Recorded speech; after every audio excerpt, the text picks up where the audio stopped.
बात प्रधानमंत्री नरेंद्र मोदी की सुपर डिप्लोमेसी की। G7 में, ग्रुप ऑफ 7 में 7 देश हैं जो इस G7 के मेंबर हैं। भारत मेंबर नहीं है, लेकिन फिर भी वहां पर भारत की बातचीत हुई। भारत की जो प्रधानमंत्री हैं मोदी, उनकी बातचीत हुई। देखिए किस तरह से सेंटर में नजर आए प्रधानमंत्री मोदी जब फोटो अपॉर्चुनिटी चल रही थी। तस्वीर आपको दिखाते हैं। ये प्रधानमंत्री नरेंद्र मोदी, सामने पोप फ्रांसिस, और इस तरफ इटली के पीएम जॉर्जिया मेलोनी, और यहां पर देखिए अमेरिकी राष्ट्रपति जो बाइडेन। लेकिन अब मोदी स्वदेश लौट आए। पीएम G7 की समिट में हिस्सा लेने के लिए गए थे। तस्वीर आपके सामने है। इस समिट में हिस्सेदारी करके पीएम मोदी ने एक बार फिर बता दिया कि आखिर दुनिया उनको वर्ल्ड लीडर क्यों कहती है, बॉस क्यों कहती है, और क्यों दुनिया उनकी ओर उम्मीदों की नजरों से देखती है।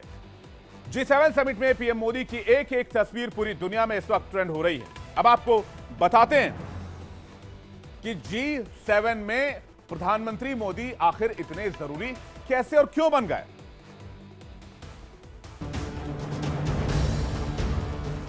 यह है पीएम मोदी की अहमियत और ब्रांड मोदी की ताकत।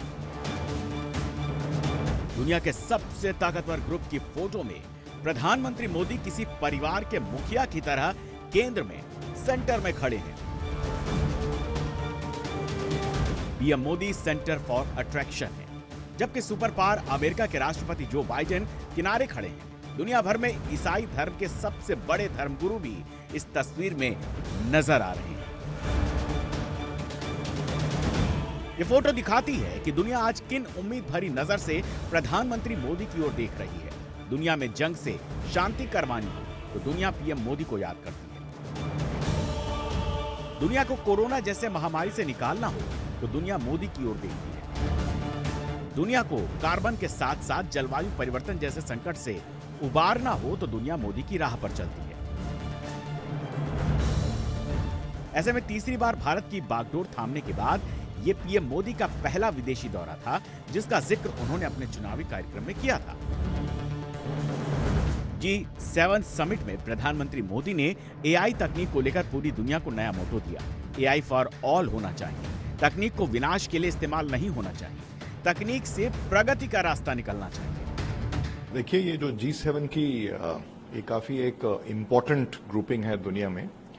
तो यहाँ पे जो पार्टिसिपेशन है, बहुत ही महत्वपूर्ण जो इश्यूज हैं ग्लोबल साउथ के रिलेटिंग टू एनर्जी ट्रांजिशन, और some also global issues about digital transition, AI etcetera. इसके ऊपर में some important discussions take place.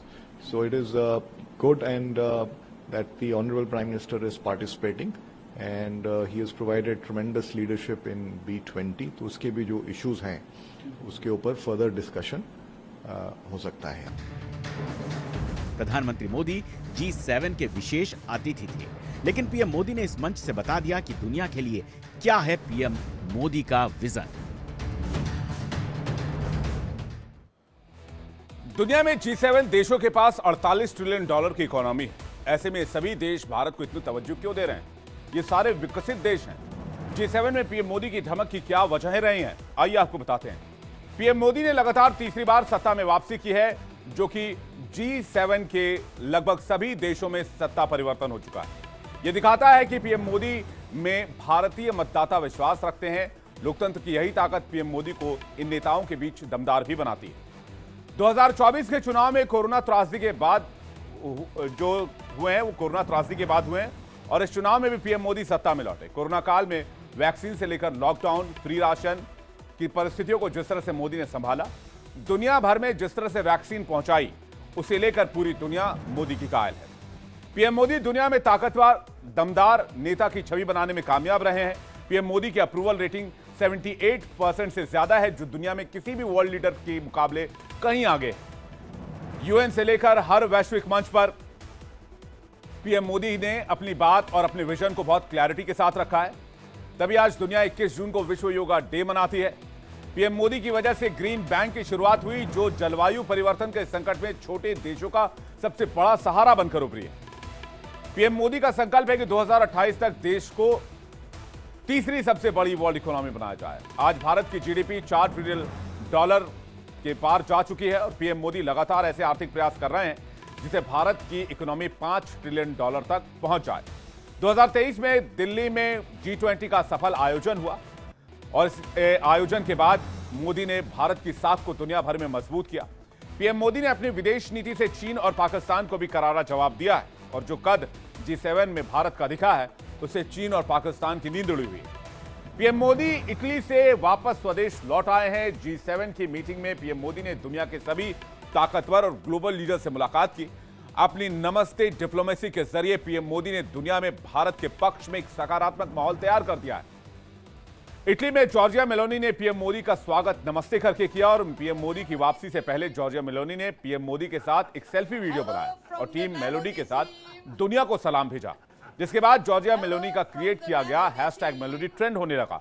Georgia ने जिस वीडियो को अपने एक्स अकाउंट से पोस्ट किया उस पर अब तक 20 मिलियन व्यूज आ चुके हैं, 226,000 लाइक आ चुके हैं, 63,000 रिट्वीट आ चुके हैं, 16,000 कमेंट हो चुके हैं। लेकिन सबसे बड़ा सवाल यह कि समिट में जाने से भारत को क्या मिला, यह मैं आपको बताऊं, लेकिन उससे पहले जॉर्जिया मेलोनी जो वीडियो ट्वीट किया वो दिखाते हैं।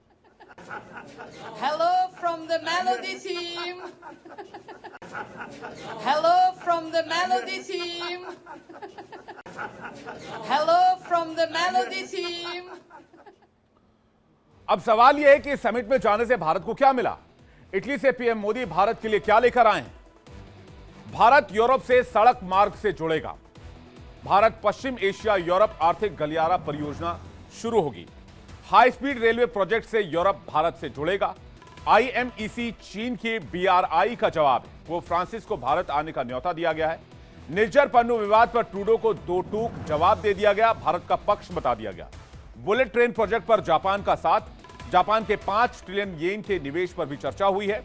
फ्रांस के साथ 26 राफेल M की खरीदने पर भी बातचीत हुई है, चर्चा हुई है, हालांकि डील भी आगे बढ़नी है।